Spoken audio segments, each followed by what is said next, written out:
Hello everyone, आज के इस वीडियो में हम पढ़ने वाले हैं क्लास 10th साइंस का बहुत ही इम्पॉर्टेंट टॉपिक। आज के इस वीडियो में हम पढ़ने वाले हैं जो है धातु, अधातु और उपधातु। तो धातु, अधातु और उपधातु क्या होते हैं, इसका परिभाषा क्या होता है, इसका उदाहरण क्या होता है, और धातु और अधातु उपधातु का जो गुण क्या होता है, पूरा हम डिटेल में आज के इस वीडियो में इन टॉपिक पर एक्सप्लेन करेंगे। मैं आपको विश्वास दिलाता हूं कि बहुत ही आसानी तरीके से आपको इसी वीडियो में याद भी हो जाएगा। तो चलिए हम स्टार्ट करते हैं। देखिए, हम केवल जो साइंस का मोस्ट इंपॉर्टेंट क्वेश्चन है वो सब हम करा रहे हैं, ठीक है। तो यदि आप चैप्टर वाइज पढ़ना चाहते हैं, डिस्क्रिप्शन में हमने लिंक दे दिया है साइंस का मोस्ट इंपॉर्टेंट क्वेश्चन का, फिर से इंग्लिश का भी और हिंदी का भी। वहां पे क्लिक करके आप पढ़ाई कर सकते हैं, ठीक है, जो आपके बोर्ड एग्जाम के लिए इंपॉर्टेंट है। अब हम स्टार्ट करते हैं। तो सबसे पहले हम यही से डिस्कस करेंगे कि धातु कहते किसे हैं। सबसे पहला हमारा क्वेश्चन यही आता है कि धातु होता क्या है, मेटल होता क्या है। तो देखिए, सिंपल सा हम कह सकते हैं धातु का परिभाषा कि वे पदार्थ जो विद्युत तथा ऊष्मा के सुचालक होते हैं उसे हम क्या कहते हैं, धातु कहते हैं। समझ में आया। अभी हम आपको डिस्कस भी करेंगे। थोड़ा सा मैं परिभाषा पहले लिख दूं। आप ये लिखेंगे कि वे पदार्थ जो विद्युत तथा ऊष्मा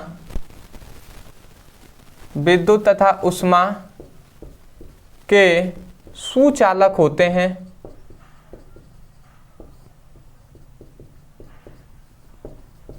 क्या कहलाते हैं, धातु कहलाते हैं।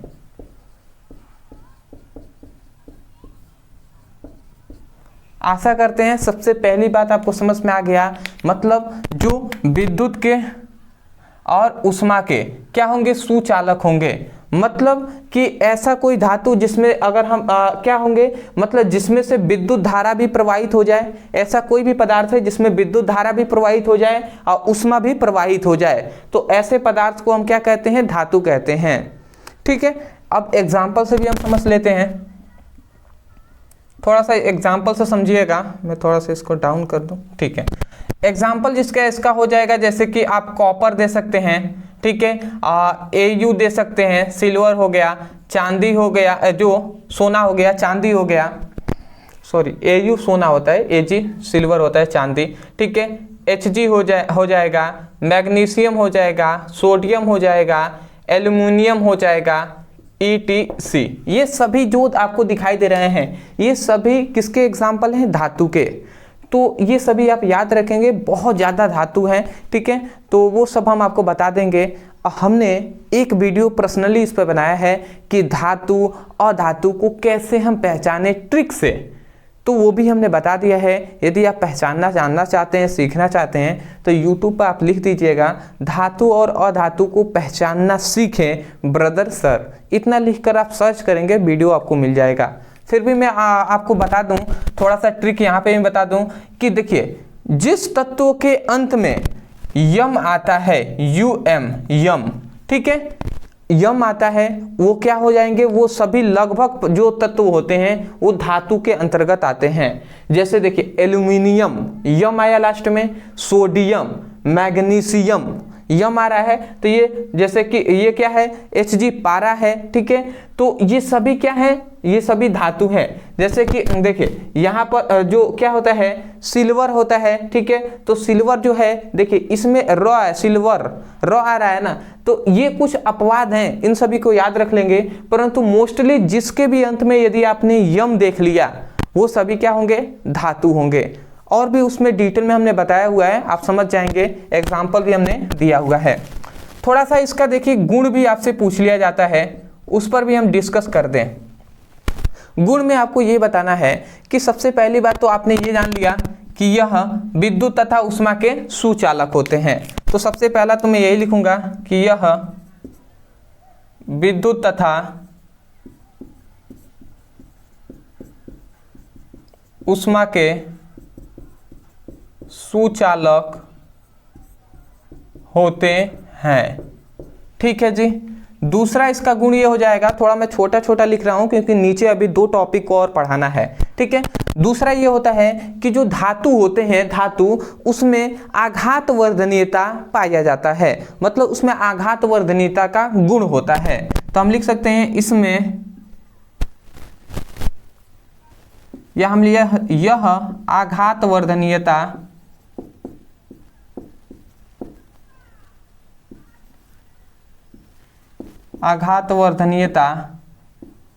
होता है।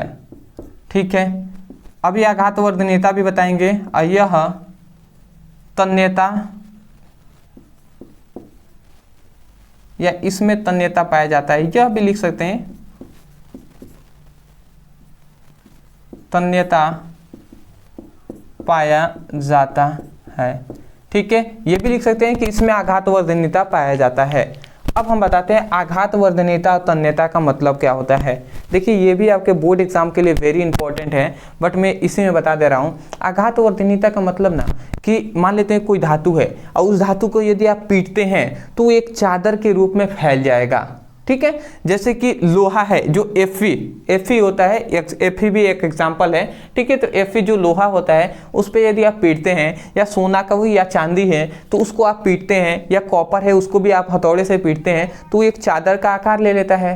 तो इसीलिए कहा जाता है उसमें आघात वर्धनीयता होता है, मतलब उसमें एक चादर के रूप में परिवर्तित होने का गुण पाया जाता है। तन्यता का मतलब ये होता है कि यदि हम उसको ताने, ठीक है, उसको अगर हम खींचते हैं तो बहुत ही लंबा हो जाएगा। जैसे कि सोना जो होता है, सोना को आप बहुत ज़्यादा क्या कर सकते हैं, लंबा तान कर खींच कर सकते हैं। इसीलिए तो बहुत ही कम ग्राम में देखते हैं कितना अच्छे सा डिजाइनिंग उसमें बन जाता है, आभूषण बन जाता है महिलाओं के लिए, बहुत ही कम सोने से बनता है उतना अच्छा सा। इसका मतलब क्या है, उसमें तन्यता का गुण पाया जाता है। समझ गए। उसके बाद आप लिख सकते हैं इसमें कि इसका घनत्व अधिक होता है। ठीक है, उसके बाद आप लिख सकते हैं कि इसमें इलेक्ट्रॉन को त्यागने का गुण पाया जाता है, मतलब ये जो धातु होता है इलेक्ट्रॉन को देता है। ठीक है, ये सब लिख सकते हैं आप। ठीक है, मैं 3 ही लिख के आपको दे रहा हूँ, क्योंकि 3 अगर आप गुण याद रख लेते हैं, इतना अगर आप धातु आता है लिख देते हैं तो आपको फुल नंबर मिलेंगे। दूसरे पे आते हैं। दूसरा है अधातु, नॉन मेट। अब आता है अधातु का मतलब जस्ट इसके अपोजिट। जैसे इसमें विद्युत तथा उष्मा के सुचालक है, मतलब विद्युत धारा और उष्मा भी प्रवाहित हो जाएगा, वो धातु कहलाएगा। और जिसमें विद्युत और उष्मा प्रवाहित नहीं होंगे उसे हम अधातु कहेंगे। ठीक है, तो हम इसका क्या लिखेंगे परिभाषा, वे पदार्थ जो विद्युत तथा उष्मा के क्या होते हैं, कुचालक होते हैं।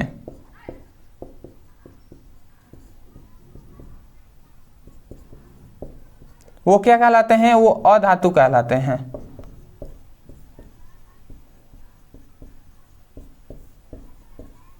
आशा करते हैं आप समझ गए होंगे। जो विद्युत और उष्मा के कुचालक होंगे वो अधातु कहलाते हैं। ठीक है, एग्जाम्पल, जैसे कि एग्जाम्पल हो जाएगा सल्फर हो जाएगा, Br हो जाएगा, ऑक्सीजन हो जाएगा, हाइड्रोजन हो जाएगा, कार्बन हो जाएगा, ETC। इतना एग्जाम्पल आप दे देंगे बहुत है। ठीक है, तो ये आपके एग्जाम्पल हो गए, आप याद रखेंगे। इनमें क्या होगा, विद्युत धारा यदि हम प्रवाहित करते हैं तो प्रवाहित नहीं होगा। जैसे ऑक्सीजन है उसमें प्रवाहित करेंगे तो विद्युत धारा प्रवाहित नहीं होगा। इसको ऑक्सीजन में यदि उष्मा आप देंगे तो वो उष्मा उसमें क्या होगा, उष्मा नहीं जाएगा। ठीक है, इसका एग्जाम्पल सिंपल में समझे तो लकड़ी आप समझते हैं, सूखी हुई लकड़ी। ठीक है, तो वो आप एग्जाम्पल्स कह सकते हैं सूखी हुई लकड़ी में। ठीक है, बट नहीं, सूखी हुई लकड़ी नहीं होगा, क्योंकि उसमें तो उष्मा प्रवाहित हो जाएगा ना। ठीक है, विद्युत धारा ना प्रवाहित हो पर उष्मा तो हो जाएगा। ये सभी एग्जाम्पल हैं, आप इसको दे देंगे। ठीक है, आप कहेंगे सर हम कैसे पहचानेंगे कि अधातु को, तो अभी ना हमने बताया धातु और अधातु को पहचानने का हमने ट्रिक भी बताया हुआ है, आप उसको पढ़ लीजिएगा। गुण अगर हम डिस्कस करें, इसका गुण को विशेषताएं कह सकता है, लक्षण कह सकता है, तो उससे आपको कंफ्यूज नहीं होना है, दोनों बात एक ही है।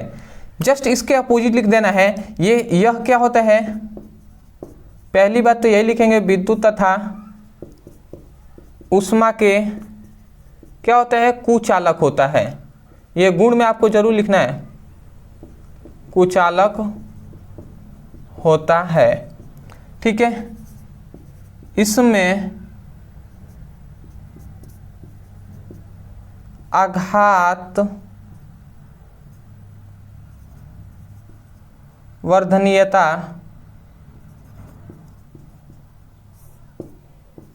पाया जाता है और इसमें तन्यता का नहीं पाया जाता है। हम ऐसा लिख सकते हैं आघात वर्धनीयता नहीं होता है या नहीं पाया जाता है, ठीक है। और इसमें तन्यता नहीं होता है, मतलब यदि हम इसको पीटेंगे तो ये चादर के रूप में परिवर्तित नहीं होगा, यदि इसको हम खींचेंगे तो ये लंबा नहीं खींच नहीं पाएंगे, मतलब वो तन नहीं पाएगा, टूट जाएगा, मतलब भंगुर होते हैं, ठीक है। और भी आपको चाहे तो लिख सकते हैं इसका घनत्व कम होता है, ये भंगुर होते हैं। और ये भी लिख सकते हैं कि ये इलेक्ट्रॉन को ग्रहण करते हैं, ठीक है, इलेक्ट्रॉनों की ग्रहण करने का इनमें क्षमता होता है, ग्रहण करके इस पर ऋणात्मक आवेश होता है। ये सब कुछ लिख सकते हैं इसके गुण में, ये सभी इसके गुण ही हैं, बट इतना लिखते हैं काफ़ी रहेगा, ठीक है। तीसरे पे आते हैं उपधातु। देखिए जितना हम लिख रहे हैं ना, इतना यदि आप अपने बोर्ड एग्जाम में लिखते हैं फुल नंबर मिल जाएंगे। अब मैं केवल बोर्ड एग्जाम के संबंधित ही सब कुछ बता रहा हूँ, इसलिए इतना मैं बता रहा हूँ जितना आप पढ़ सकें। ऐसे भी बहुत ज़्यादा आपको पढ़ना होगा, ठीक है, अदर सब्जेक्ट को भी आपको तैयार करना है, तो फिलहाल इतना ही समझिए बहुत है। अब आता है धातु और अधातु पढ़ लिया, अब देखेंगे उपधातु। सिंपल से यदि हम कहें तो आप समझ जाइए कि ऐसा कोई भी तत्व है, ठीक है, या आप कह सकते हैं ऐसा कोई भी पदार्थ जिसमें धातु और अधातु दोनों को ही गुण पाए जाते हैं, तो उसे हम उपधातु कहते हैं। धातु और अधातु दोनों के जिसमें गुण पाए जाएंगे वो अधातु कहलाता है, ठीक है। परिभाषा में लिख दूं, आप लिखेंगे वे पदार्थ, या वे तत्व भी लिख सकते हैं, वे पदार्थ जिसमें आप लिखेंगे, जिसमें धातु तथा अधातु दोनों के गुण पाए जाते हैं,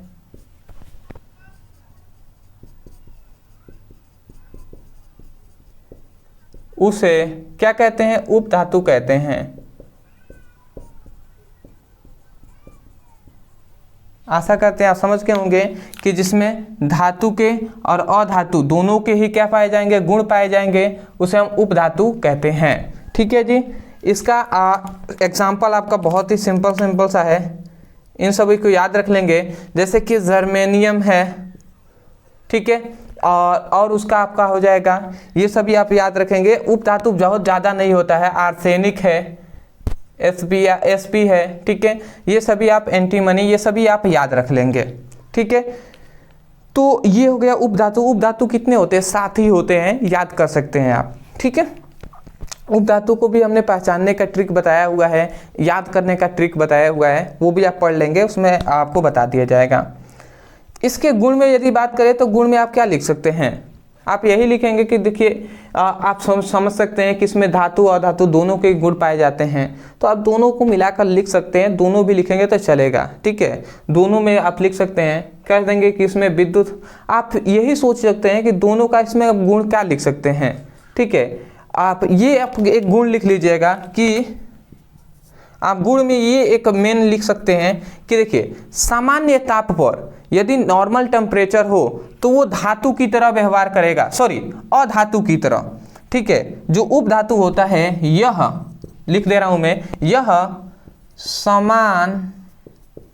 सामान्य मतलब नॉर्मल, ठीक है, सामान्य ताप पर उपधातु की तरह व्यवहार करता है, उपधातु की तरह व्यवहार करता है, और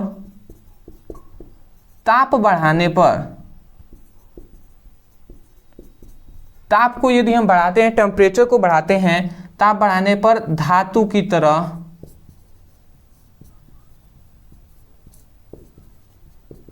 व्यवहार करता है। ठीक है जी। आशा करते हैं आप समझ गए होंगे। यदि नॉर्मल टेम्परेचर होगा, सामान्य ताप होगा, उसमें अधातु की तरह व्यवहार करे, अधातु की तरह, और यदि उसको टेम्परेचर को बढ़ाएंगे धातु की तरह व्यवहार करेगा।